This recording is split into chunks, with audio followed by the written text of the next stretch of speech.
I want to talk about three of the most important and probably most misunderstood parameters when it comes to reverb on the LX480. That's size, shape, and spread. Size controls the tonal quality of the reverb, and in the LX480, it's generally referring to the longest dimension in the space. And with larger sizes, you're going to get a richer and more open-sounding reverb with longer reverb times. Smaller sizes, you're going to get something that's tight, more focused with shorter reverb times.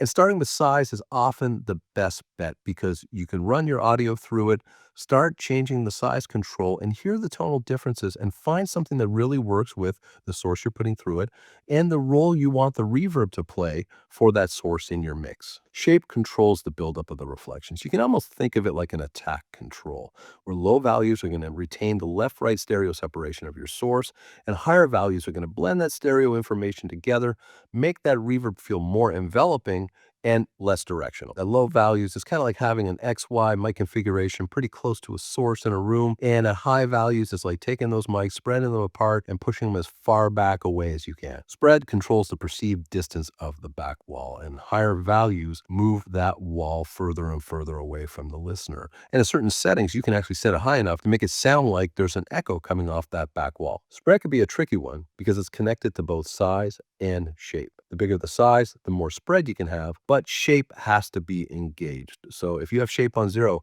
spread's not going to work. And the higher you set shape, the more effect spread's going to have on the reverb sound. Okay, so we're going to start with a plate style reverb. We have shape set to 0, spread set fairly low. You can see it's a fairly immediate attack, kind of what you'd expect from a plate sounding reverb. Whispers in the dark, they linger through my mind. Very immediate, very on top of the sound. Now let's see what happens when we increase the shape. Gets it out of the way of the attack of the vocal. Now let's listen. Whispers in the dark, they linger through my mind.